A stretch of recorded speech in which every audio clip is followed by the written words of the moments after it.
ආරයක් දෙන්න.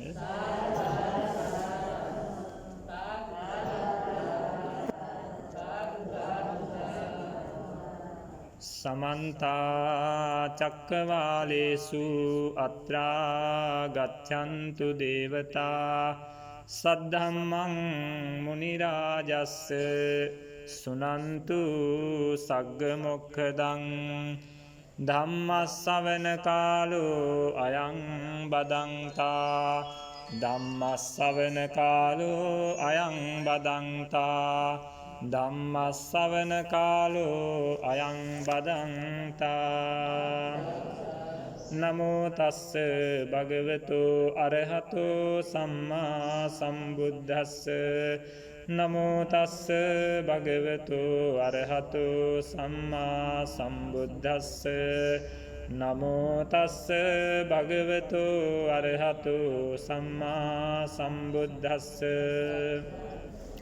තිතෝ අහං අංගුලිමාල සබ්බදා සබ්බේසු භූතේසු නිධාය දණ්ඩා තුවංච පානේසු අසඤ්ඤතෝසි තස්මා අහං තිතෝ තුවං තිතෝසි. සදහවත් වාසනාවන්ත කාරුණික පින්වතුනි, මේ දුරුතු පුර පසළොස්වක් පොහෝ දවසේ එම නැත්නම් මේ වර්ෂයේ පළවෙනි පුර පසළොස්වක් පොහෝ දවසේ හැම දිනම විහාරස්ථානයේ කේන්ද්‍ර කරගෙන හිමිදිරි උදෑසන සිටම අටසිල් දසසිල් ආදී පෙහෙවත් සීලයන්හි පිහිටලා උදෑසන දහවල් සම්බුද්ධ පූජාවන් ධර්ම දේශනාදී කටයුතු වලට සහභාගී වෙලා දැන් මේ සූදානම් වෙන්නේ දහවල් දානේ අනතුරුව මේ මධ්‍යාහ්න වේලාවේ සිදු කරන ධර්ම දේශනාවකට සවන් යොමු කිරීම සඳහා. ඉතින් ඒ නිසා විශේෂයෙන්ම සිහිපත් කරන්න ඕනේ මේ මධ්‍යාහ්න වේලාවේ ආරාධනයකින් තොරව හෝ මා මේ අවස්ථාවට සහභාගී වුණේ දානය වළඳලා සැපට සැතපෙන්නේ නැතිව ලෝතර බුදුරජාණන් වහන්සේ කරපු බුද්ධ කෘත්‍ය ශ්‍රාවකයෝ විදිහට අපිත් මහජනතාවගේ අනුකම්පාවෙන්ම ඒ මග යා යුතු බැවින් මගේ සංසාර ගමන කෙටි කරන්න නම් මටවත් විශේෂ වෙන්නේ නැති මහා දුරක් පරාසයක් තියෙන නමුත් ධර්මයේ ශ්‍රවණය කරන පින්වතුන්ගේ නිවන් මඟ එක පියවරකින් හෝ තවත් කෙටි කරන්න අරමුණු ඇතිව ඒ අනුකම්පාව උපදවාගෙනමයි මේ හෝරාව ධර්ම දේශනාව සිද්ධ කරන්න මම සිහිපත් කළේ. එනිසා පින්නතුනි, ලෝතර බුදුරජාණන් වහන්සේගේ ධර්මය තමයි අපි මේ ලෝකේ බෞද්ධයෝ විදිහට ලැබපු ශ්‍රේෂ්ඨතම දායාදේ. පියෙකුගෙන් පුතෙකුට යමක් හම්බ වෙනවද, ඒ විදිහටම ලෝතර බුදුරජාණන් වහන්සේගේ දරුවෝ විදිහට මේ ලෝක සත්වයාට ලැබුණු ශ්‍රේෂ්ඨතම දායාදේ තමයි මේ ධර්මය කියලා කියන්නේ. ඒ ධර්මයෙන් බිඳක් ශ්‍රවණය කරන්න, සාකච්ඡා කරන්න අවස්ථාව සැලසෙනවා කියලා කියන්නේ මේ සම්‍යක් දෘෂ්ටිකව ලැබපු ජීවිතයේ කෙනෙක් ලබන ශ්‍රේෂ්ඨතම භාග්‍යය. ඒක මේ ලෝකේ සක්විති රාජ සම්පත්තිය හෝ සක්‍ර සම්පත්තිය හෝ මහා බ්‍රහ්ම පදවිය හෝ ඒ කිසිම දෙයකට දෙවනි වෙන්නේ නැති, ඒ කිසිම දෙයකට සමාන වෙන්නේ නැති ශ්‍රේෂ්ඨ භාග්‍යයක්, ශ්‍රේෂ්ඨ වාසනාවක්. බුදුන් සරණ යන්න අවස්ථාවක් සැලසෙනවා කියලා කියන්නෙම එච්චර භාග්‍යයක්. අද මම කරුණු කීපයක් සිහිපත් කරන්න බලාපොරොත්තු වෙනවා. ඒ කරුණු අතර අපි මේ ලැබපු ජීවිතේ කොච්චරනම් වටිනවද, කොච්චර වියදමක් කරලාද මේ ජීවිතේ ගත්තේ කියන කරුණු පිළිබඳවයි පැහැදිලි කරන්න බලාපොරොත්තු වෙන්නේ. මොන තරම් වියදමක් කරලාද මේ ජීවිතේ ලබා ගත්තේ කියන කරුණුයි අපේ පින්වතුන්ට අද දේශනා කරන්න බලාපොරොත්තු වෙන්නේ. අපි දන්නවා මේ සමාජයේ අපිට ප්‍රශ්නයක් තියෙනවා. කොහොමද බෞද්ධයෝ දුප්පත් මිත්‍යා දෘෂ්ටික ඇත්තෝ එච්චර කෝටිපති වුණේ කොහොමද? මේ ප්‍රශ්නේ අපිට තියෙනවනේ සමහර වෙලාවක මිත්‍යා දෘෂ්ටික හෝ අන්‍යාගමික හෝ අන්‍ය ලබ්ධික හෝ අන්‍ය තීර්ථක හෝ වේවා යම් කිසි කෙනෙක් මේ සමාජයේ භවභෝග මහත් වෙලා සම්පත් බහුල වෙලා ජීවිතේ සැප සම්පත් විඳිනවා. පේනවා අපිට. කෝටි ප්‍රකෝටි ගණන් ධනෙ තියෙන. මෙච්චර තුනුරුවනෙහිම හැසිරෙන අපිට මේ ධර්මයේම පැහැදිලි කරලා තියෙනවා. තෙරුවන් සරණ යන කෙනා, පන්සිල් රකින්න කෙනා, ධර්මය ඇසුරු කරන කෙනා දිලිඳු වෙන්නේ නැහැ කියලා. හැබැයි බෞද්ධ අපි ඇයි ඒ මිනිසුන්ට වඩා මිල මුදලින් හෝ ධන දාන්නෙන් හෝ වේවා ඇයි අපි දිලිඳු වෙලා තියෙන යම් තරමක. එහෙම බැලූ බැල්මට පෙනුමක් මේ සමාජයේ තියෙනවා. මේක ගැන කතා කරන්න ගියොත් එහෙම මම එක උදාහරණ කතාවක් අරන් පෙන්නන්නම්. ලෝතර බුදුරජාණන් වහන්සේගේ කාලේ හිටියා 80 මහා ශ්‍රාවකයන් වහන්සේලාගෙන් එක ශ්‍රාවකයන් වහන්සේ නමක්. උන්වහන්සේ අග්‍ර වුණේ දෙවියන්ට ප්‍රිය ඇති භික්ෂූන් අතර අග්‍ර වුණේ උන්වහන්සේ. ඒ තමයි පිළින්ද වච්ච මහරහතන් වහන්සේ. පිළින්ද වච්ච මහරහතන් වහන්සේ පදුමුත්තර බුදුරජාණන් වහන්සේගේ කාලේ, ඒ කියන්නේ මුල්ම කාලේ, අටවිසි බුදුවරුන්ගේ මුල්ම කාලේ පදුමුත්තර බුද්ධ ශාසනයේ ඉපදිලා මහා සර්ව ප්‍රකාර දානයක් දෙනවා උන්වහන්සේ. දානෙ දෙන්නේ ලක්ෂයක් බුදුන් ප්‍රමුඛ මහා සංඝරුවන වැඩමවලා ලක්ෂයක් චත්‍ර ඉහළලා, කුඩ ලක්ෂයක් ඉහළලා ඒ කුඩ වටේට සියලුම දානයට අවශ්‍ය අනිකුත් කුඩා අනුකුඩා පූජා භාණ්ඩ එල්ලලා සර්ව ප්‍රකාරව දෙන දානයක් ඒක. ලක්ෂයක් කුඩ ඉහළලා දීපු දානයක්.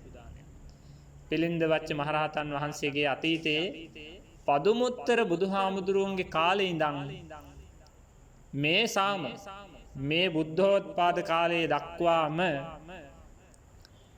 ඉපදුණු හැම සුගතියකම මනුස්ස හෝ වේවා දෙවිය හෝ වේවා ඒ සෑම අවස්ථාවකදීම උන්වහන්සේ ඉපදුනහම තමන්ගේ හිසට ඉහළින් කුඩ ලක්ෂයක් ඉහළෙනවයි කියනවා. චත්‍ර ලක්ෂයක් ඉහළෙනවයි කියනවා.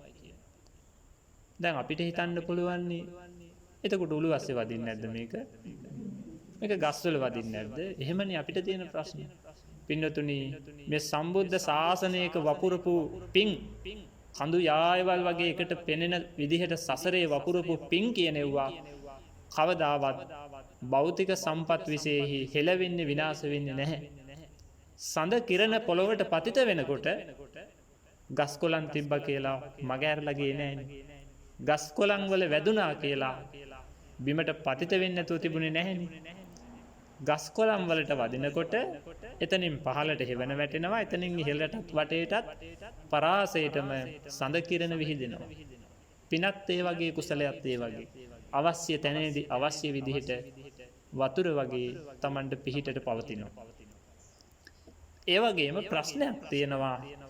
අහනවා ප්‍රශ්නයක්, ස්වාමීනි පදුමුත්තර බුදුහාමුදුරුවන්ගේ කාලේ ඉඳන් මේ දක්වාම ඉපදුණු සුගති භූමිවල ඔබ වහන්සේගේ හිසට ඉහළින් පහළ වුණු චත්‍ර මේ ආත්මේ නැත්තේ ඇයි? දැන් මේ ආත්මේ නෑනේ. මේකට විසඳුම අපි අර අහපු ප්‍රශ්නෙට උත්තරයක් තියෙනවා. හේතුව තමයි අරිහත් චත්‍රේ ලබන්ට එච්චර තිබුණු පින වියදම් කරලයි මේ ජීවිතේ ලබලා තියෙන්නේ. අරිහත් භාවයේ නැමැති කුඩය, අරිහත් භාවයේ නැමැති ඡත්‍රය හිසට ඉහළින් ලබන්න අර එච්චර තිබුණු පින වියදම් කරලයි උන්වහන්සේ මේ ජීවිතය ලබලා තියෙන්නේ. අන්න එහෙමනම් අපි මේ ඔබ මේ ලබපු ජීවිතය, ඔබත් මමත් මේ ලෝක සත්වයාගෙනුත් ලබපු ජීවිතවල ජීවිත දෙකක් තියෙනවා. එකක් තමයි සම්‍යක් දෘෂ්ටිකව ලබපු ජීවිතය, අනිත් ජීවිතය මිත්‍යා දෘෂ්ටිකව ලබපු ජීවිතය. මිත්‍යා දෘෂ්ටික ජීවිතය ලබන්න පින්වතුනි එච්චර පින් වියදම් කරන්න ඕනේ නැහැ.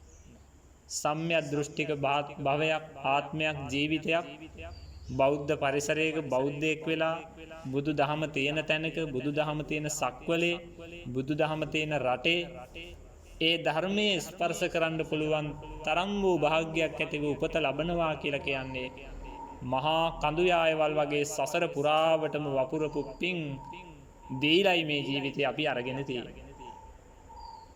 දැන් එතකොට ඔය මිත්‍යා දෘෂ්ටික ඇත්තෝ විඳින සැප සම්පත්වල ලැබපු පින කොහෙන්ද? ඒ ඇත්තොත් පෙර සංසාරේ බුද්ධ ශාසනයකම වපුරපු පින්වල ආනිසංස මේ විඳින්නේ. ඇයි දැන් අපිට හම්බ වෙන දක්ඛිනා විභංග සූත්‍රයේ කතා කරනවනේ දානයේ ආනිසංස. කොහොමද කියන්නේ? එක තිරසන් සතෙකුට කෑම වේලක් දුන්නොත් එහෙම ආත්ම 100කට ආහාර හිඟ වෙන්නේ නැහැ. ලෝකේ ඉන්න දුස්සීලම මිනිස්සෙකුට ආහාර ටිකක් දුන්නොත් ආත්ම 1000කට ආහාර හිඟ වෙන්නේ අනාගතේ තමන්. සාමාන්‍ය මිනිස්සෙකුට දාන ටිකක් කෑම ටිකක් දුන්නොත් එහෙම ආත්ම ලක්ෂයකට ආහාර හිඟ වෙන්නේ නැහැ. අපි හිතමු තෙරුවන් සරණවත් ගිහිල්ලා නැති හැබැයි ධ්‍යානාදී සම්පත් උපදවගෙන අහසින් යන ඍෂිවරයෙකුට කැම ටිකක් දුන්නොත් එහෙම දාන ටිකක් දුන්නොත් කැම වේලක් දුන්නොත් ආත්ම කෝටි ලක්ෂයකට Tamanට ආහාර හිඟ වෙන්නේ නැහැ අනාගතේ. අපි හිතමු තෙරුවන් සරණ ගියපු තෙරුවන් සරණ ගිහිලා පන්සිල් රකින්න ගියපු එක්කෙනෙකුට කැම ටිකක් ආහාර ටිකක් දානයක් දුන්නොත් ආත්ම අසංකේයයක් Tamanට ආහාර වලින් හිඟයක් ඇති වෙන්නේ නැහැ කියන. ඒ වගේ මේ සූත්‍රයේ ඉදිරියට කතා කරගෙන යනකොට පේනවා මහා සංගරුවන විශේෂයෙන් මෙහෙම දන් හැන්දක් වතුර ටිකක් දීලා තිබුණොත් ඒක අසංකේ නෙවෙයි මහා කල්ප අසංකයක් ගියත් ඒකේ ආනිසංස නම් ඉවර වෙන්නේ නැහැ. එහෙනම් ඒ ඇත්තෝ ඒ සංසාරේ කොහෙදි හරි බුද්ධ ශාසනයක දීපු දානයක ආනිසංස නම් ওই විදිහට ඉතුරු වෙලා තියෙන්නේ. එහෙමනම් දැන් ඇයි මිත්‍යා දෘෂ්ටික වෙලා තියෙන්නේ? ඒකත් ප්‍රශ්නයක්. පින්වතුනි අපිට සාකච්ඡා කරන්න තියෙනවා මේ මිත්‍යා දෘෂ්ටික වීම හා සම්‍යක් දෘෂ්ටිකව ජීවිතයක ලබන වෙනස්කම හේතු වෙන්න හේතු ගොඩාක් තියෙනවා. සමහර පුද්ගලයෝ සංසාරේ මිත්‍යා දෘෂ්ටිකවත් උපදිනවා සම්‍යක් දෘෂ්ටිකවත් උපදිනවා.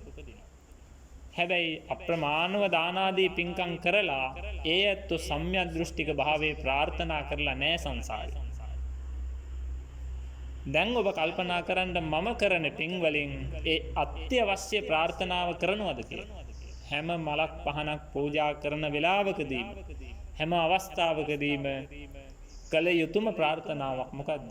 අබුද්ධෝත්පාද කාලේ පවා මම මිත්‍යා දෘෂ්ටියකට නම් ගොදුරු නොවේවා මම සම්‍යක් දෘෂ්ටිකවම උපත ලබම්වා කියලා කළ යුතු ප්‍රාර්ථනාවක් ඒක. එහෙම ප්‍රාර්ථනා නොකළ ඇත්තෝ ඒ ප්‍රාර්ථනාව ශක්තිමත් නොවුණු අවස්ථාවේ සමහර කෙනෙක් එහෙම නැත්නම් ඔබ අද මෙහෙම සම්‍යක් දෘෂ්ටිකව වකුරන පින සමහර විට අබුද්ධෝත්පාද කාලේ මිත්‍යා දෘෂ්ටිකයෙක් වෙලා ඉපදෙන්න පුළුවන්.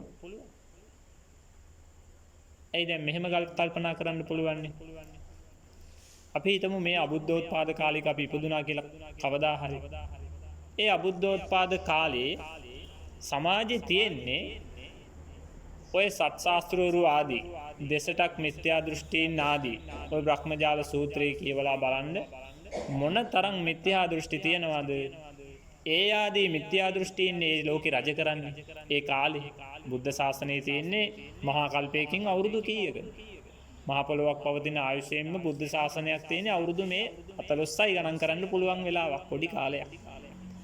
අන්න එහෙමනම් ඒ අබුද්ධෝත්පාද කාලේ තමයි ගොඩාක්ම දීර්ඝතම වැඩි කාලය. ඒ කාලේ අපි ඉපදුනහම Tamanට කියන්න පුළුවන් ද අනේ මම නම් ඒ දෙසටක් ආදී මිත්‍යා දෘෂ්ටීන්ට වැටෙන්නේ නැතුව ඉන්නවා කියලා කාට හරි කියන්න පුළුවන්ද? කියන්න අමාරුයි. හේතුව තමයි ඔබ හිතන්න දැන් මේ අපි ජීවත් වෙලා ඉන්න සමාජයේ සම්‍යක් දෘෂ්ටික ජීවිතයක් ලබලානේ. තෙරුවන් සරණත් ගිහිල්ලා පංචශීලයත් රකින්න, අටසිල් දසසිල් ආදී සීලත් රකින්න. හැබැයි අපි කවුරු හරි කියන දෙයකට මිත්‍යා දෘෂ්ටියට ජීවිතේ නැඹුරු වෙලාම නැද්ද? එහෙම වෙලා තියෙනවා. කවුරු හරි කිව්වොත් එහෙම අහවල් ජ්‍යොතිෂ්‍ය ශාස්ත්‍රයේ අහවල් තැන හොඳයි. එතන මෙහෙම කියනවා. එතන මෙහෙම පිහිටක් තියෙනවා. යන්නේ නැද්ද? යනවා. ඊට පස්සේ කවුරු හරි කිව්වොත් අහවල් නැකත හොඳයි. අහවල් තැන මෙහෙම නැකත් තියෙනවා. ඒ නැකතෙන් මෙහෙම පිහිටක් තියෙනවා. අහවල් තැන මෙන්න මේ වගේ යම් යම් යන්ත්‍ර සූත්‍ර ලබා දෙනවා. ඒ වගේ මේ විදිහට පිහිටක් පිළිසරණක් තියෙනවා කියපු සැනින් අපි ජීවිතේ ගිහිල්ලා නැද්ද? යන්නේ නැද්ද? යනවා. ඒ යන්නේ මේ කොයි කාලෙද? සම්‍යක් දෘෂ්ටිය තියෙන කාලේ. මේ බුදුන් සරණ ගියපු වෙලාවේ.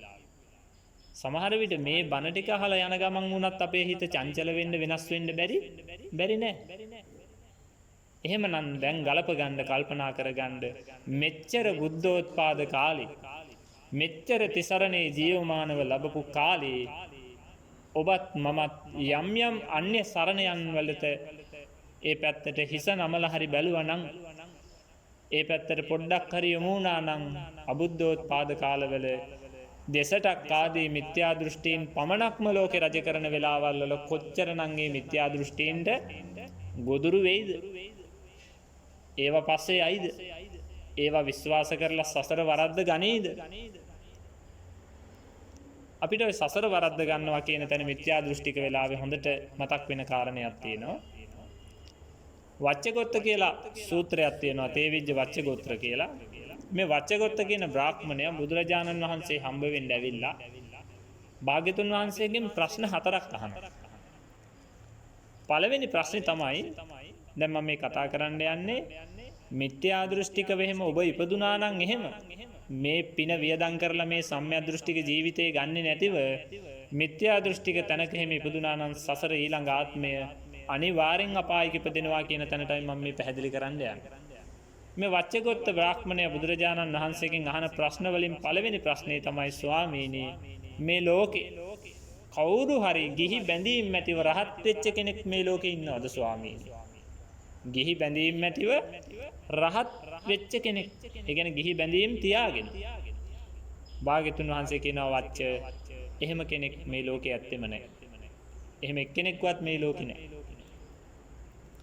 භාග්‍යතුන් වහන්සේ යමක් දේශනා කරනවා නම් යමක් බලනවා නම් උන්වහන්සේට මේ ලෝකේ අතීතය වර්තමානය අනාගතය සහ මේ සක්වල කෝටි ලක්ෂයක් සක්වල අනන්ත සක්වල අනන්ත ජීවීන්ගේ සියලුම චිත්තක්ෂණ ඒ සත්වයන්ගේ ඇහැට පේන කනට ඇහෙන නහයට දැනෙන දිවට දැනෙන රස ශරීරයට දැනෙන ස්පර්ශාදිය බලන පමාවට වැටහෙන සර්වඥතා ඥානයක් බුදුරජාණන් වහන්සේට තියෙනවා. එක සත්වයක් ගත්තොත් එහෙම ඒ දෙවියන් මිනිසුන් විතරක් එහෙම නෙවෙයි. ඒ මේ සක්වලේ විතරක් එහෙමත් නෙවෙයි. සක්වලවල් 10000ක සත්වයොත් නෙවෙයි. කෝටි ලක්ෂයක් සක්වලත් නෙවෙයි.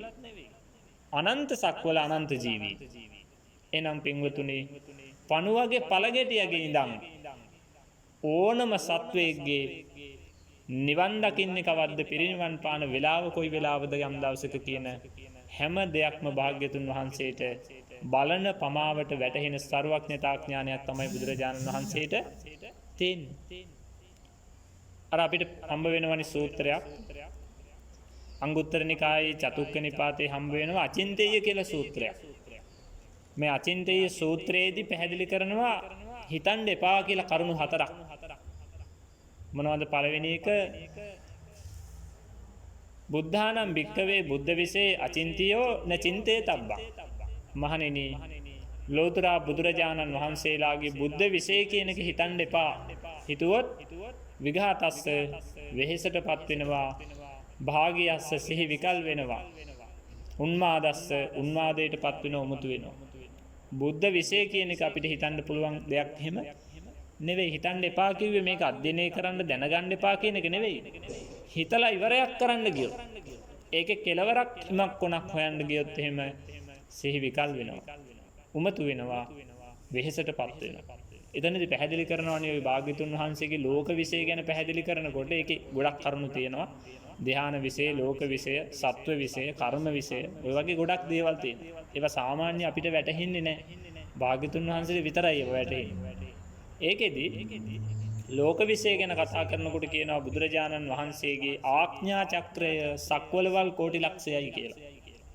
එක සක්වලකට ලෝක කීයක් තියෙනවද? එක සක්වලකට ලෝක 31ක් තියෙනවා. මොනවද? බ්‍රහ්ම ලෝක 20යි. රූප සහිත බ්‍රහ්ම ලෝක 16යි. රූප රහිත බ්‍රහ්ම ලෝක 4යි. දිව්‍ය ලෝක 6යි. එතකොට 26යි. සතර අපායයි 30යි, මනුස්ස ලෝකෙ 1යි, 31යි එක සක්වලයි. එක සක්වලකට එක ඉරකුයි එක හඳකුයි තියෙනවා. මේක එක සක්වලක් කියලා කියනවා. සක්වලේ යටම අවීචිය, ඉහළම බ්‍රහ්ම ලෝකය. අවීචියේ සිට භවාග්‍රය කියලා කියන්නේ එක සක්වලක යටම ඉඳලා උඩට. භාග්‍යතුන් වහන්සේගේ ආඥා චක්‍රය සක්වලවල් කෝටි ලක්ෂයයි. සක්වලවල් කෝටි ලක්ෂයක්. ඒකත් උන්වහන්සේගේ විශේෂ අධිෂ්ඨානයක් නොකර, ඒ කියන්නේ 이르දීන් හෝ විශේෂ අධිෂ්ඨානයක් කරන්නේ නැතිව යම් ආඥාවක් පතුරන්න ඕන නම් සක්වලවල් කෝටි ලක්ෂයක් උන්වහන්සේගේ රාජ්‍යය. එහෙනම් මනුස්ස ලෝක කෝටි ලක්ෂයක්, දිව්‍ය ලෝක 6 ඒවා කෝටි ලක්ෂයක්, බ්‍රහ්ම ලෝක 20 ඒවා කෝටි ලක්ෂයක්, සතර අපාය ඒවා කෝටි ලක්ෂයක්. උන්වහන්සේට අවශ්‍ය නම් මේ සක්වලවල් කෝටි ලක්ෂයෙන් එහාටත් යම් කිසි දෙයක් කරන්න හිතුවොත් උන්වහන්සේ අධිෂ්ඨාන කරොත් පුළුවන්. ඒක අපිට එළි වෙනවනේ මහා සමය සූත්‍රයේදී. මහා සමය සූත්‍රයේදී උන්වහන්සේ දෙවියන්ට බණ කියන්න යනකොට දෙවියන්ගේ හිතවිලි බලනවා ඉස්සරෝ. ඒ වෙලාවට ආපු දෙවිවරුන්ගේ ප්‍රමාණය කියන්න බැරිව ප්‍රමාණය දක්වන්නේ දෙවියෝ තමන්ගේ සිරුරු කුඩා කරගත්තයි කියනවා. ඉදිකටු තුඩක් තරම් ඉඩක දෙවියෝ 60 දෙනෙක් ඉන්න පුළුවන් වෙන විදිහට. එච්චර පිටසක්වලවල් වලින් දෙවියෝ ආවයි කියනවා බණ අහන්න. ඒ වෙලාවේ දෙවියෝ හිතනවා මහේශාක්‍ය දෙවිවරු ඉස්සරහින් ඉන්නවා, අපි ගොඩක් පිටිපස්සෙන් ඉන්නේ. අපේ හිතවල තියෙන ප්‍රශ්න එකින් එක අහගන්න භාග්‍යතුන් වහන්සේගෙන් තිබ්බනම් කියලා හිතනකොට භාග්‍යතුන් වහන්සේ හිතන පමාවට වැටහෙනවා දෙවියන් හිතන දෙවියන්ගේ සිතවිල්ල. ඒ වෙලාවේ බුදුහාමුදුරුවෝ ඒ සිතවිල්ල ඒ විදිහට මිටු කරන්න තව බුදු කෙනෙක් වඩම්ම ගන්න බලනවා. දැන් කෝටි ලක්ෂයක් සක්වලේ බුදුවරු පහළ වෙන්නේ නැහැ. එතනින් එහාට සක්වලවල් කෝටි ලක්ෂයකින් එහාට අනන්ත සක්වල බලනවා මේ වෙලාවේ තව බුදු කෙනෙක් බුදු වෙලා ඉන්නවද කියලා කොහේ හරි. හරි අසිරිමත් වෙලාවක්, හරිම සුවිශේෂී වෙලාවක්. කිසිම බුදු කෙනෙක් ඒ වෙලාවේ කිසිම සක්වලක අනන්ත සක්වල වැඩ හිටියේ නෑ. මේ මගුල් සක්වලේ ගෞතම බුදුරජාණන් වහන්සේ විතරමයි මේ ලෝක ධාතුවේ පහළ වෙලා තියෙන්නේ. මේ වෙලාවේ එච්චරටම සුවිශේෂී වෙලාවක්. එච්චරටම සුවිශේෂී වෙලාවක්. අන්න එහෙමනම් එතනදී පැහැදිලි කරේ ඒ වෙලාවේ නිර්මිත බුදු කෙනෙක් මවලයි වඩම්වන්නේ එතනට අවස්ථාවට. ඉතින් ඒ වගේ සුවිශේෂී අවස්ථා තියෙනවා. එතන පැහැදිලි කරේ භාග්‍යතුන් වහන්සේගේ සක්වලවල් කෝටි ලක්ෂයෙන් එහාට ඥාන ධාතුව, බුද්ධ අධිෂ්ඨානීය බුද්ධ විශේෂ කියන එක එහාටත් පවතිනවා. එතනින් එහාට අපිට කතා කරාට වැටහෙන්නේ නැත්නම් තවත් උදාහරණ ගොඩක් තියෙනවා. ගෙනල්ලා දක්වලා පෙන්වන්න පුළුවන් සක්වලවල් කොච්චරක් එහාට තියෙනවද කියලා. නමුත් කාල වේලාව හරස් වෙනවා. හරි අපි කතා කරේ එහෙමනම් බුදුරජාණන් වහන්සේගේ ඒ දැනීම අවබෝධය කියන එක හරිම අචින්තියයි, අවිෂයයි. උන්වහන්සේට විශේෂ වෙන දෙයක් නැති හින්දා විශේෂයි. අපිට විශේෂ වෙන ප්‍රමාණය හරිම පටුයි. අපි කිව්වේ තේවිජ්ජ වච්චගෝත්‍ර බ්‍රාහ්මණය ඇහුවා කිව්වේ පළවෙනි ප්‍රශ්නය. උන්වහන්සේගෙන් අහනවා මේ ලෝකේ ගිහි බැඳීම් ඇතිව රහත් වෙච්ච එක්කෙනෙක් හරි ඉන්නවද? භාග්‍යතුන් වහන්සේ පැහැදිලි කරා වච්ච එහෙම එක්කෙනෙක්වත් නැහැ. දෙවැනි ප්‍රශ්නය ස්වාමීනි ගිහි බැඳීම් සහිතව මේ ලෝකේ සුගතියට ගියපු එක්කෙනෙක් හරි ඉන්නවද? ඒ වෙලේ භාග්‍යතුන් වහන්සේ පැහැදිලි කරනවා වච්චගොත්ත එක්කෙනෙක් දෙන්නෙක් 1000ක් 100ක් ලක්ෂයක් කෝටියක් නෙවෙයි, ඊට වඩා සුගතිගාමී වෙච්ච අය මේ සසරේ අනන්ත අප්‍රමාණව ඉන්නවා. ගිහි බැඳීම් තියාගෙන සුගතිගාමී වෙච්ච අය. ඒ කියන්නේ ගිහි බැඳීම් සහිතව මැරිලා දිව්‍ය ලෝකයට ගියපු අය කියමුකෝ අපි. නිවන් නෙවෙයි දිව්‍ය ලෝකයට ගියපු අය. අන්න එහෙමනම් දැන් පළවෙනි කාරණාව කිව්වේ ගිහි බැඳීම් සහිතව රහත් වෙලා කිව්වා එහෙම කෙනෙක් නැහැ කිව්වනේ. රහත් වෙලා එහෙම කෙනෙක් නැහැ. රහත් වෙනවා නම් ඒ ගිහි බැඳීම් ගිහි අය රහත් වෙනවා. ගිහි බැඳීම් මත ඇරලායි රහත් වෙන්නේ. රහත් තුනත් එක්කෝ යා පිරිනිවන් පාන්න ඕන නැත්නම් ප්‍රවෘජා භූමියටපත් වෙන්න ඕන. මොකද අරිහත් ඡත්‍රයේ බර ගිහි ජීවිතයට උහුලන්න පුළුවන්කමක් ඇත්තේ නැහැ. අර එහෙනම් ගිහි බැඳීම් සහිතව රහත් වෙච්ච කෙනෙක් නැහැ. ගිහි වෙලා ඉඳලා රහත් වුණා නම් කෙනෙක් ඒ ගිහි බැඳීම් මත ඇරලායි රහත් වුනේ. රහත් වුණොත් පිරිනිවන් පානවා. පළවෙනි කාරණාව කිව්වේ ගිහිව ඉඳලා රහත් වෙන්නේ නැහැ කියලා නෙවෙයි. ගිහි බැඳීම් සහිතව කෙනෙක් රහත් වෙන්නේ නැහැ. රහත් වුණා නම් ගිහි බැඳීම් අයින් කරලායි රහත් වෙන්නේ. දෙවෙනි කාරණාවේදී අහුවා වච්චගොත්ත ස්වාමීනි ගිහි බැඳීම් සහිතව සුගතිගාමී වෙච්ච කෙනෙක් ඉන්නවද? අනන්ත අප්‍රමාණව ඉන්නවයි කිව්වා. වෙන්න පුළුවන්. ගෙදරක ඉඳලා කෙනෙක් මැරිලා සුගතියට ගියපු අය කෙනෙක් ඉන්න පුළුවන්. ඒක සාමාන්‍යයි.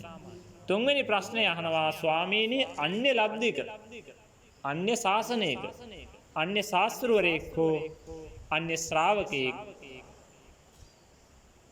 මේ ලෝකේ දුක කෙලවර කරලා තියනවද? දුක නැති කරලා තියනවද? වච්ච එහෙම එක්කෙනෙක්වත් මේ සංසාරේ අන්‍ය ලබ්ධිකව අන්‍ය ආගමිකව අන්‍ය ශාසනයක අන්‍ය ශාස්ත්‍රවරයෙක් හෝ අන්‍ය ශ්‍රාවකයෙක් හෝ දුක කෙලවර කරපු එක්කෙනෙක්වත් මේ සංසාරේ නැහැ.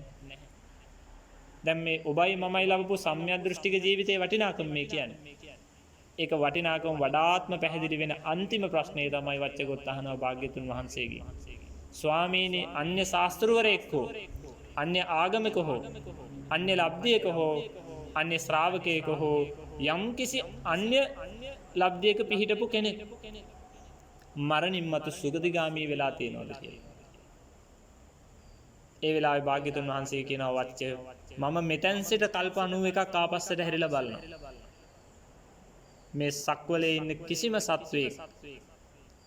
සත්වයෙක් එහෙම ගිහිල්ලා ඉන්නවද කියලා මම මේ බලනවායි කියලා එක ක්ෂණයෙන් භාග්‍යතුන් වහන්සේ බලලා කියනවා වච්ච කල්ප 91ක් තුල මහා කල්ප 91ක් මහා කල්පයක් කියලා කියන එක උදාහරණ දන්නවනේ. මහා කල්පයකට ආනුසංස වචන වලින් කියන්න බෑ.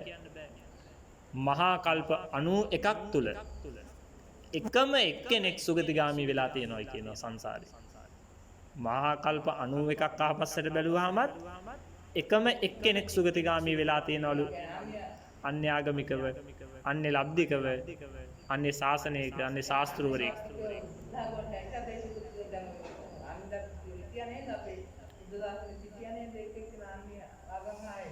අන්‍ය ලබ්ධිකයෙක් හෝ අන්‍ය ශාස්ත්‍රවරයෙක් හෝ සුගතිගාමී වෙලා තියෙනවා කියන භාග්‍යතුන් වහන්සේ එකම එක්කෙනෙක්. ඒත් එයාට කවුද කියලා පැහැදිලි කරනවා. පින් පව් කියලා දෙයක්වත් මෙලොව තියෙනවා කියලා පිළිගත්තු එකම එක්කෙනෙක් ගැන. එයා නම් වශයෙන් පැහැදිලි කරන්නේ ඒ ශාස්ත්‍රවරයා මේ සසරේ මේ ලෝකේ පින් පව් කියන දෙකවත් තියෙනවා කියලා පිළිගත්තු එකම එක්කෙනයි. මහා කල්ප 91ක් තුල එක්කෙනයි සුගතිගාමී වෙලා තියෙන්නේ. එහෙමනම් මේ පින් පව් කියන දෙක පිළිගන්නේ නැති මෙලොවක් පරලොවක් පිළිගන්නේ නැති සුගතියක් ගුණයක් ධර්මයක් පිළිගන්නේ නැති ශාසනයක කෙනෙක් සුගතියට යනවා කියන කාරණය කොයි තරම්නම් දුර්ලභ දෙයක්ද. එහෙමනම් ඔබත් මමත් මේ ලැබපු සුගතිගාමී එහෙම නැත්නම් සම්‍යක් දෘෂ්ටික භාවය මොන තරම්නම් ශ්‍රේෂ්ඨයිද කොහොම වියදමක් කරලාද මේ ජීවිතේ ගත්තේ කියලා දැන් අපි කල්පනා කරන්න ඕනේ. දැන් අපි කෝටියක දෙකක වාහනයක් එහෙම ගත්තොත් එහෙම අපි කරන්නේ ඔක ගෙදර දාලා තිබුණොත් එහෙම සමහර විට දවස් 10කට දෙසරයක්වත් සෝදනවා. වලවල් සහිත පාරක් තිබ්බොත් එහෙම මෙහා වලින් එහා වලට ගන්නෙත් පයින් යනවටත් වඩා හිමීට. කොහෙදී හරි සීරුනොත් එහෙම ඔක වහ ගිහිල්ලා පින්තාරු කර ගන්නවා. දැන් ජීවන යාත්‍රාව ගෙනියන තමන්ගේ ලැබපු එච්චර වියදම් කරලා ගත්තු ජීවිතය ගැන එහෙම පරිස්සමක් කරලා තියනවද මේ ජීවිතේ? අඬා වැළපෙන්න ඕනේ කාරණයක්. එහෙම පරිස්සමක් අපි කරලා නැහැනේ. මේ ජීවන යාත්‍රාව ගෙනියන ගමනේ තියෙන මහා වලවල් දස කුසල් පංචශීලයේ කැඩෙන තැන් තමන්ට ආවර්ජනය කරන්න පුළුවන් නම් ඒ භාග්‍යතුන් වහන්සේ පෙන්නපු සම්‍යක් දෘෂ්ටික මාර්ගයේ මම අඩුම දවස් 10ක් එක දිගට පන්සිල් ටික හරියටම රැකලා තියෙනවා. සිහියෙන්ම ගත කරලා තියෙනවා කියලා කාට හරි ආවර්ජනය කරන්න පුළුවන් නම් අඩු මේ ජීවිතේට අල්ප මාත්‍රයක් හරි කරපු වටිනාකම ලැබපු ජීවිතේට සමහර විට ජීවිතයේ අවසාන භාගයේ ගෙවනවා නම් නැවත සකස් කරලා පින්තාරු කරගන්නවත් බැරි තරමට සමහර විට තමන්ගේ ජීවිතේ අබලන් වෙලා තියෙන්න පුළුවන්. හැබැයි යම් කිසි කෙනෙක් එක පැයක්වත් ඒ ජීවිතයේ වටිනාකම අවබෝධ කරගෙන මේ තිසරණයෙහි පිහිටලා පන්සිල් ටිකවත් රැකලා හරියට අධිෂ්ඨාන කරලා ජීවත් වුණොත් ඒ පැයනුත් වැරදිච්ච ජීවිතයක නිරයට විවර වෙලා තිබිච්ච දොරටු වහන්න පුළුවන් තරම් ශක්තියක් ඒ තුල අන්තර්ගත වෙනවා. ඉතින් ඒ නිසා ලැබපු ජීවිතය එච්චරටම ශ්‍රේෂ්ඨ ජීවිතයක්. මරණයට පත්වෙන වෙලාවක් දන්නේ නැති. ඒ වගේ දුර්ලභ ජීවිතයක්, සම්‍යක් දෘෂ්ටික ජීවිතයක් එහෙම වියදම් කරලයි මේ අරගෙන තියෙන්නේ. නිකන් ඕපපාතිකව එහෙම පහළ වෙලා නෙවෙයි. සංසාරේ බුද්ධ ශාසනවල කන්දක් උඩට නැගලා බැලුවාම කඳු යායවල් පේනවා වගේ තමන් සසරේ වපුරපු පින ගෙවලයි මේ ජීවිතේ ලැබලා තියෙන්නේ. ඒ නිසා අන්‍ය ශාසනයක නම් සුගතියක් කියන දෙයක් අපිට දකින්නවත් හම්බ වෙන්නේ නැති තරම්. භාග්‍යතුන් වහන්සේ එක වෙලාවක පැහැදිලි කරනවා මේ ලෝකේ යම් ශාසනයක හොඳයි කියලා එක වචන මාත්‍රයක්වත් තියෙනවා. එක වචනයක්වත් තියෙනවා නම් ඒක බුද්ධ ශාසනයෙන් හොරකම් කරපු වචනයක්මයි. ඒක මතුවෙන එක තැනකදී මාගන්ධිය සූත්‍රයේ මාගන්ධිය සූත්‍රයේදී මාගන්ධිය බමුණට බණ කියනකොට භාග්‍යතුන් වහන්සේ ගාථා දෙකක් කියනවා. එක ගාථාවක් කියනවා ආරෝග්‍ය පරමාලාභා නිබ්බානම් පරමං සුඛං කියනකොට මේ මාගන්ධිය හයියෙන් hina වෙලා ස්වාමීනි භාග්‍යතුන් වහන්සේ ওই කාරණා දෙකේදී ඔබත් මමත් සමානයි ස්වාමීනි කියනවා. කොහෙද මාගන්ධිය සමාන? ස්වාමීනි ওই ගාථා දෙක අපේ පොත්වලත් තියෙනවා. එහෙමනම් මාගන්ධියෝගේ තේරුම දන්නවද?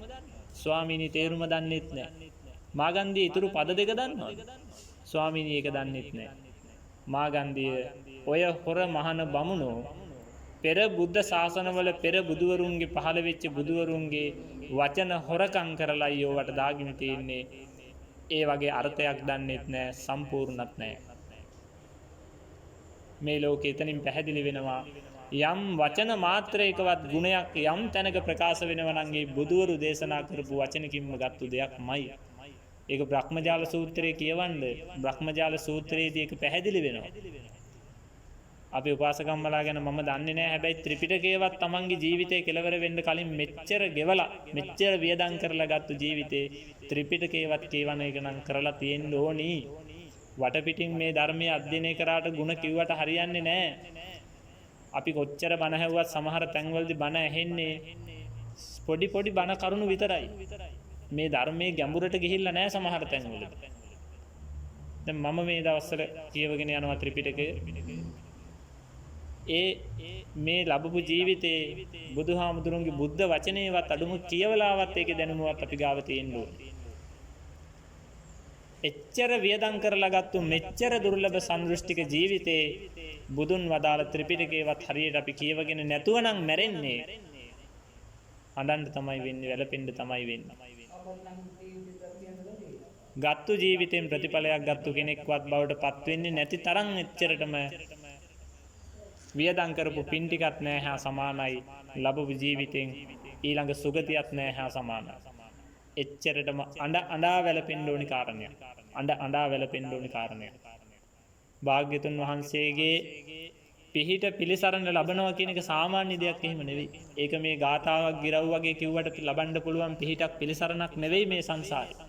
භාග්‍යතුන් වහන්සේ මේ සංසාරේ අපිට පිහිට වෙලා තියෙන සාමාන්‍ය විදිහට නෙවෙයි. ඒක හරියට දන්න කෙනෙක් නොකා නොබී වෙහෙසෙන්න ඕනේ මේ සසර කෙලවර කරන්න. බුදුරජාණන් වහන්සේ අපිට පිහිට වෙන්නේ කොච්චරද කියනවා නම් මම ඒක උදාහරණයක් කියන්නම්. මේ රටේ මේ ලෝකේ ඉන්නවනේ ප්‍රභූවරු, ඇමතියෝ, පාලකයෝ. කවදාවත් ඒ පාලකයෝ අසරණ දුප්පත් දුගී පැල්පතකට ඇවිල්ලා කවදාවත් කෑවද බීවද අඬු ලුහුඬුකම් දුක සැප හොයනවද බලනවද? එහෙම හොයන්නේ නැහැ. හැබැයි ඒ කට්ටිය මේ පොළොවේ අයිතිකාරයොත් නෙවෙයි, මහජන නියමුවෝ විතරයි. පොළොවේ අයිතිකාරයෝ නම් රජ්ජුරුවෝ. හැබැයි අද කාලේ රජ්ජුරුවෝ නැහැ, මහජන නියෝජිතයෝ විතරයි ඉන්නේ. හැබැයි අපේ භාග්‍යතුන් වහන්සේගේ රාජ්‍ය කොච්චරද? සක්වලවල් කෝටි ලක්ෂයක්.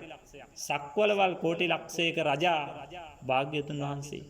තමන්ගේ රාජ්‍ය තුල කොච්චරනම් අනුකම්පාවෙන් බැලුවද කියලා සත්වයන් ගැන උන්වහන්සේ සැතපුණේ පැයයි විනාඩි 20යි. ඒකත් දවස් 10කට විතර එක සැරයක්. දවස් 10කටවත් එක සැරයක් පැයයි විනාඩි 20යි සතපුනේ. භාග්‍යතුන් වහන්සේ උදේ පාන්දර තමන්ගේ දිව්‍ය විමානයක් වගේ තියෙන ශ්‍රාවස්තිපුර ජේතවනාරාමේ සුගන්ධ කුටියෙන් එළියට ඇවිල්ලා අවීචයේ සිට භවාග්‍රේ දක්වා සත්වයන් දිහා බලනවා. අද කාටද මගේ කරුණාව පිහිට වෙන්නේ? කාටද අද මම පිහිට වෙන්නේ කියලා. හවසත් භවාග්‍රේ සිට අවීචයේ දක්වා ආපස්සටත් බලනවා. උන්වහන්සේ එහෙම සැතපෙන්නේ නැතිව වැඩ කරේ ඇයි? අපේ නිවන වරදී කියලා. අපේ නිවන වරදී කියලායි උන්වහන්සේ සැතපුනේ නැත්තේ. දැන් උන්වහන්සේ අපේ ජීවිතේට එච්චර සැතපෙන්නේ නැතුව මේ බුද්ධ රාජ්‍යයට පත් වෙලා සැතපෙන්නේ නැතුව වැඩ කරනකොට අපි අපේ ජීවිතේට හරියට වගකීමක් ඉටු කරලත් නැහැ. අපි අපේ ජීවිතේට සාධාරණයක් කරලත් නැහැ. භාග්‍යතුන් වහන්සේගේ පිහිට පිළිබඳ කතා කරනකොට අපිට කවදාවත් පැහැදිලි කරන්න පුළුවන්කමක් ඇත්තේ නැහැ. උන්වහන්සේ ඒ සුගන්ධ කුටියෙන් එළියට බහින්නේ මම සාරා සංකේය කල්ප ලක්ෂයක් පෙරුම් පුරලා මේ බුද්ධ රාජ්‍යයට පත් උනේ මේ සුගන්ධ කුටියට වෙලා සැප විඳින්න සැපසේ සැතපෙන්න එහෙම නෙවෙයි කියලා උන්වහන්සේ එක සත්වයක් සංසාරයෙන් ගොඩ කරන්න යොදුන් ගව් ගණන් ගම්දනම් සිසාරා පයින් වැඩියා. මාගන්ධිය බමුණට පිහිට වෙන්න උන්වහන්සේ ශ්‍රාවස්තිපුරේ ඉඳන් කුරු රටට පාගමනින්ම වැඩම කරනවා. ශ්‍රාවස්තිපුරේ ඉඳන් කුරු රටට යනකම් පාගමනින්ම භාග්‍යතුන් වහන්සේ වැඩම කරා මාගන්ධිය බමුණට පිහිට වෙන්න. අපි දන්නවා මම ගාථාවකුත් ප්‍රකාශ කරා අඟුලිමාලට පිහිට වෙච්ච හැටි. අඟුලිමාල වනයේට වෙලා කඩුව අමෝරාගෙන ඉද්දි භාග්‍යතුන් වහන්සේ වනයේට එන්නේ. භාග්‍යතුන් වහන්සේ එනකොට අඟුලිමාල දැකලා මේ ශ්‍රමණයා එන්නේ මට විරුද්ධවමයි කියලා මහා කෝපයක් ඇති කරගෙන භාග්‍යතුන් වහන්සේ පිටුපසින් එලවන්න ගන්නවා කඩුව අමෝරාගෙන. මේ ඇත්තු කොටි වලස්සු සිංහයෝ උස්සලා විසි කරලා මරලා දාපු තරම් හයියක් තියෙන මිනිස්සු දසදහස් ගණන් මරපු තමන්ට වඩා කෙනෙක් නැහැ කියලා මාන්නෙන් හිටපු අඟුලිමාල භාග්‍යතුන් වහන්සේ පිටුපස්සෙන් දුවනකොට භාග්‍යතුන් වහන්සේ එක 이르දියක් පානව ලඟ වෙන්න බැරි වෙන්න. ඒ වෙලාවේදී අඟුලිමාල ওই මිනිමරුවෙක් වුණාට මහා දක්ෂ උසස් මනසක් තියෙන කෙනෙක්. එයාට ගුරුවරයාගේ වැරද්දෙන් එයා දුගතියටපත් වුණාට දක්ෂ මනසක් තියෙන කෙනෙක්. අඟුලිමාල දුවනවා භාග්‍යතුන් වහන්සේ අල්ලන්න පුළුවන්කමක් ඇත්තේ නැහැ. තිට්ඨ සමන ශ්‍රමණ නැවතියන් කියන.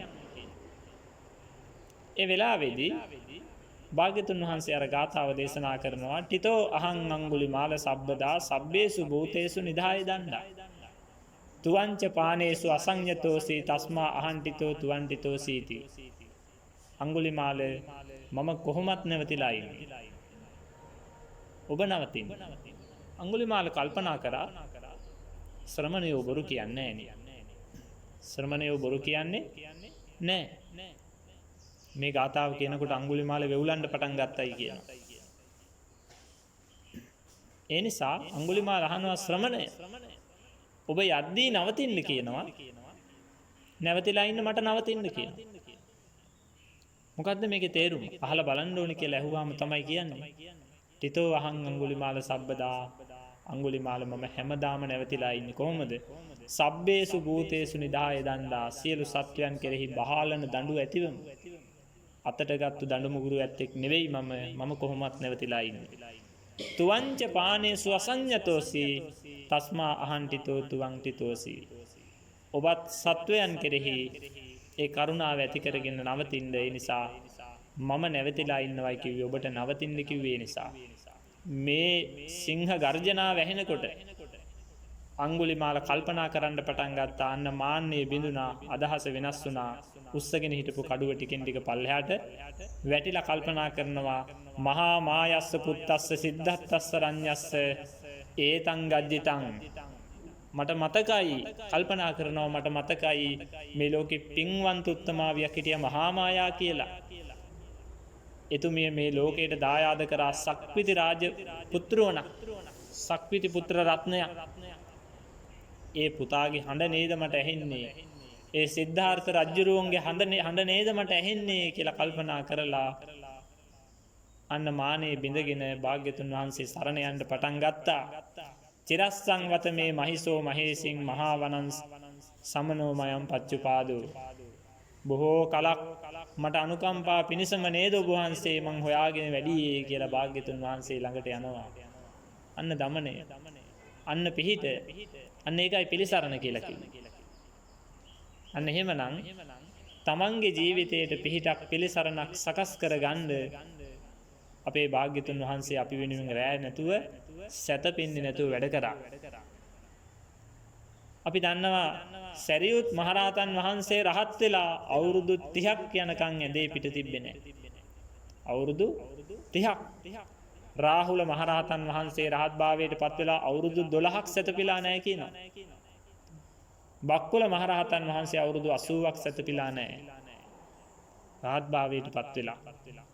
අනුරුද්ධ මහරහතන් වහන්සේ අවුරුදු 55ක් සැතපීලා නැහැ. දැන් උන්වහන්සේලා සසර කෙලවර කරලා නෙමෙයි ඉන්නේ. ඇයි තවත් සැතපෙන්නේ නැත්තේ?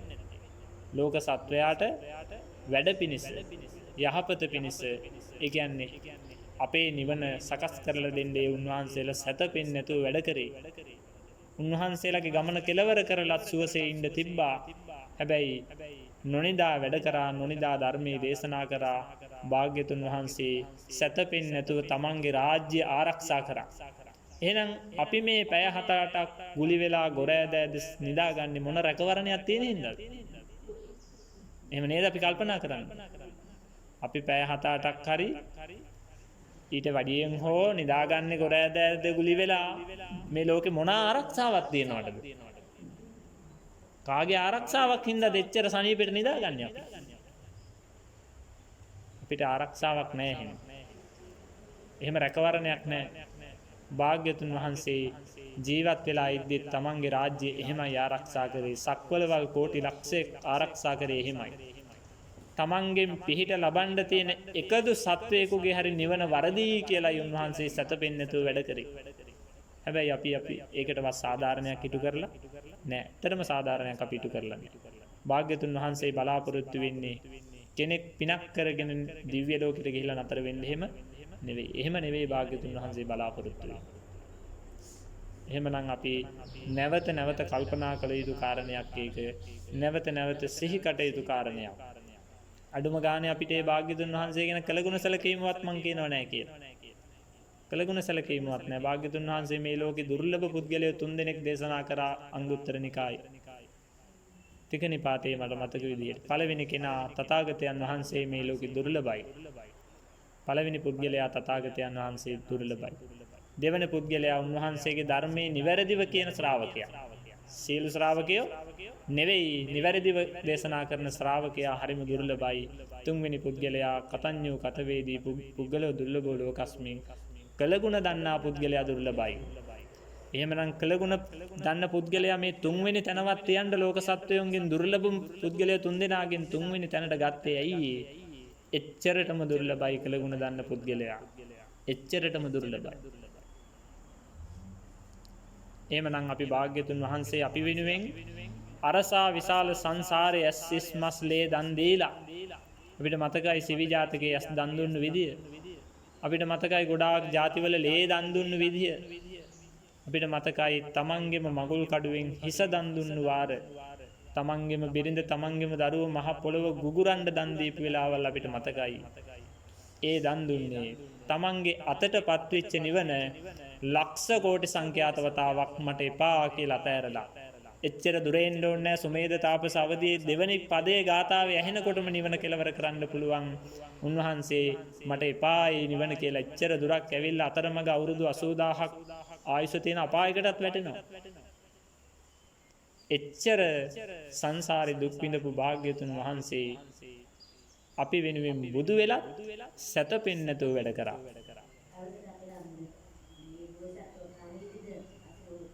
ඔව් බුදු වෙන පාරමිතා පුරන කාලේ අවුරුදු 80000ක්. ඇයි අර එක තේමීය ජාතකයේ පැහැදිලි වෙනවා. තේමීය ජාතකයේදී පැහැදිලි වෙනවා තමන් රාජ්‍යයටපත් තමන් රාජ්‍ය කුමාරයෙක් වෙලා ඉපදුනහම පෙර ජාති ස්මරණඥානය පහළ වෙලා රජ වෙලා ඉඳලා අපායට අවුරුදු 80000ක් ගිහිල්ලා ඇවිල්ලා මේ ඉන්නේ. තවත් නම් රජකම බාරගන්න බෑ. ඒ නිසා වකුටු වෙලා කොරෙක් කුදුක් පුද්ගලයෙක් වගේ ගත කරලා අන්තිමේටම අවුරුදු ගාණක් ලොකු වුණාට පස්සේ දැන් මේ රජකම බාරගන්නත් දෙන්නත් බැරි නිසා මරන්න යවනෝනේ. මරන්න යවලා සොහනට වලක් කපලා වල දාන්න යන පුරුෂයෙක් අතේ යවුවහම පුරුෂයා වල කපනකොට දැන් බලනවා තමන් නැගිටින්න ඕන වෙලාව. ඒ වෙලාවේදී තමන්ගේ මේ වකුටු කරගෙන හිටපු ඇඟ දිගාරින්න පුළුවන්ද කියලා බලන්න. දැන් අපිට පැය භාගයක් කකුල නමා ඉඳලා දිගාරින්න පුළුවන්ද? අවුරුදු මට මතක විදිහට 16ක් හරි 24ක් හරි කාලයක් අවුරුදු 16ක් වකුටු කරගෙන හිටපු ඇඟ දිග ඇරලා දැන් අර උදැල්ලෙන් වල කපන පුද්ගලයා රාජ්‍ය අවමානයට ලක් වෙයි කියලා හදිස්සියේ හරි උදැල්ල උස්සගෙන ආවොත් කියලා තමන් නැගිටලා පොඩ්ඩක් හිටගෙන ශරීර ශක්තිය මනින්ට තමන් එක්කගෙන ආපු කරත් එක ඇඟිල්ලකින් උස්සලා බලන්න. එච්චර ශරීර ශක්තියක්. එච්චර ශරීර ශක්තියක්. භාග්‍යතුන් වහන්සේගේ ශරීර ශක්තිය සාමාන්‍ය පුද්ගලයන්ගේ ශරීර මධ්‍යම ප්‍රමාණයේ පුරුෂයන්ගේ කෝටි 10000යි. ඒක බෝසත් අවදී සාමාන්‍ය විදිහට ඒ ශක්තිය තිබ්බා. සරබංග ජාතකයේ තමයි මේ භාග්‍යතුන් වහන්සේගේ ශරීර ශක්තිය ගැන කියවෙන බෝසත් අවදී ශරීර ශක්තිය ගැන කියවෙන එකම ජාතකේ. ශිල්ප පෙන්වන්න හදනකොට සිද්ධාර්ථ කුමාරයා කුමාරිකාවක් විවාහ කරගන්න හදනකොට අවුරුදු 16 දී කිසිම රජ කෙනෙක් බාරගත්තේ නැහැ. ශිල්ප ඉගෙනගෙන නැහැ කිව්වා.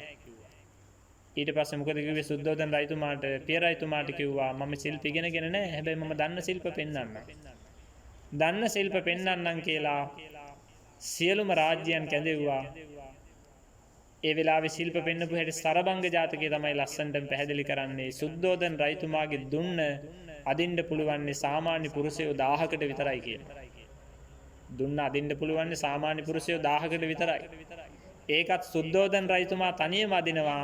හැබැයි එක කකුලක් ඉස්සරහට තියලායි වැරගන්නේ. හැබැයි සිද්ධාර්ථ කුමාරයා අවුරුදු 16 දී උක්කුටකෙන් ඉඳගෙන මේ දුන්න අදින්නේ. ඒ ශිල්ප සරබංග ජාතකයේ කියවලා බලන්න ශිල්ප පෙන්නවවාම රජවරු 40000ක් ශාක්‍ය රජවරු තමන්ගේ දූවරු දෙන්න පටන් ගන්නවා. 196000ක් දූ කුමාරිකාවන් මැද. එහෙමයි. එච්චරක් සියලුම සම්පත් එපා කියලා. රාජ්‍ය මාලිගාවේ උඩ තියෙනවයි කියනවා රත්තරන් සහ රිදී වලින් හදපු මණ්ඩපයක් විමානයක්. ඒකේ රජසැප වින්දේ. මේ හැම දෙයක්ම එපා කියලා දවස් 7කින් ලබන්න තියෙන සක්විති රුවන එපා කියලා යන්නේ. දවස් 7කින් ලබන්න තියෙන සක්විති රුවන එපා කියලා යනකොට බිම්බිසාර රජුරු අවුරුදු 16 දී යුද්ධ කරලා ගත්තු තමන්ගේ රාජ්‍ය අතරමඟදී මේ තාපසයා දානේ වළඳන තාපසයෙක් දැකලා මේ සිද්ධාර්ථ කුමාරයා කියලා දැනගෙන රාජ්‍ය නිකම්ම දෙන්න හදනවා කිසිම යුද්ධයක් නැතුව. ඒ වෙලාවේදී කියනවා රජතුමනි මීට වඩා ශාස්ත්‍රීය රාජ්‍යයක් මන් දාලා ආවේ. මීට වඩා දවස් 7කින් ලබන්න තිබිච්ච සක්විති රාජ්‍ය මම මේ දාලා යන්නේ බුද්ධ රාජ්‍ය ලබන්න. ඒ නිසා ඔබතුමාගේ රාජ්‍ය මට සැපයක් එහෙම නෙවෙයි. මේ ලෝකේ මේ තුන් ලෝකේම පහළ වෙච්ච ලස්සනම තමන්ගේ කුමාරිකාව යසෝදරා දේවියක් දාලායි මේ ඇවිල්ලා ඉන්නේ. එහෙමයි අපේ බෝසතාණන් වහන්සේ අපි වෙනුවෙන් මේ ගමන ආවේ. 6 අවුරුද්දක් කරපු දුෂ්කර ක්‍රියාව වෙනම සූත්‍රයක් තියෙනවා. ඒක කියවන්න බෑ අපිට. ඒ තරම්ම අසීරු දුක්ඛන්දරාවක් විඳගෙන බුද්ධත්වයට පත් වෙලත් ඒ වූ සුගන්ධ කුටියට වෙලා සැපසේ විහරණය කරේ නෑ. සැපසේ නිදාගත්තේ නෑ. අපේ නිවන වරදී කියලා භාග්‍යතුන් වහන්සේ අනන්ත අප්‍රමාණව වෙහෙසුණා. අනන්ත අප්‍රමාණව දඹදිව පුරාවටම පා ගමනින්ම වැඩියා. අද වගේ පොහොය දවසක ලංකාවටත් ආවා. අද වගේ පොහොය දවසක ලංකාවටත් ඇවිල්ලා මේ බුදු සිරිපා පහසින් මුළු පිම්බිමක් බවට පත් කරපු පොහොයක් අද දවසක්. ඒ එන්නේ අතරමඟ තුම්බෑ ජටිලයන් දමනය කරලා මහාන කරලා පැවිදි කරලා. තිසරණේට යොමු කරලා. එහෙමනම් කල්පනා කරන්ද ඔබත් මමත් මේ ජීවිතය කොහොම වියදමක් කරලාද ගත්තේ කියන කාරණේ දැන් පොඩ්ඩක්වත් වැටහෙනවා නම් ඒක තමයි මගේ ප්‍රධානම අරමුණ අද බණ ටිකක් කියන එක. ඒ නිසා මම කල්පනා කරනවා මමත් කාමරයට වෙලා සැතපෙන්නේ නැතිව ඇවිල්ලා මෙතනට බලින්ම හරි බණ ටිකක් කියන්න කල්පනා කරපු එක ඔබේ නිවනට එක අඩියක් හරි එක ශක්තියක් එක රැකවරණයක් එක ධෛර්යයක් වෙනවා ඇති කියලා මම කල්පනා කරනවා. ඒක තමයි මගෙත් එකම අරමුණ. එහෙමනම් හැම දිනාටම තෙරුවන් සරණයි. අද දින මේ උපදවාගත්තු අනන්ත අප්‍රමාණ වූ පින මේ විහාරස්ථානයේ නමින් ඉඳලා අපවත් වී වදාලා අනන්ත අප්‍රමාණ ස්වාමින් වහන්සේලාට අනුමෝදන් වේවා. දායක පරපුරේ ඔබ නමින් ඉඳලා අභාවයට පත්වුණු යම්තාක් මිය පරලොව ගියපු ඥාතීන් ඉඳේ නම් ඒ හැම දෙනා මේ පින් අනුමෝදන් වී සැපයට පැමිණේවා. දුකෙන් අත මිදේවා. නිවනින් සැනසේවා. ඒ වගේම ලෝකේ ශාසනය ආරක්ෂා කරන මේ බිම් වලට පවා අධිග්‍රහිත සියලුම දෙවි දේවතාවුන් වහන්සේලා පවා මේ පින් අනුමෝදන් වෙලා ඔබවත් අපවත් සම්බුද්ධ ශාසනයත් රැකදෙත්වා. දෙවියෝද නිවනින් සැනසීම උදා කර ගනිත්වා. සම්බුද්ධ ශාසනය රැකදේවා. ඒ වගේම මේ පින හේතු කොටගෙන ඔබට නිදුක් නිරෝගී සුවය දීර්ඝායු සම්පන්නිය ලැබේවා.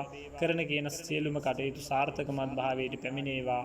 කෙලවර සතර අපායකට නොවැටි අමා මහ නිවන් සම්පත් සාක්ෂාත් කරගන්න මේ පින සසරට පාරමී ධර්මයක්ම වේවා කියලා කවුරුත් සාදු කියලා නිවන් ප්‍රාර්ථනා කරගන්න. ත්වන් සරණයි.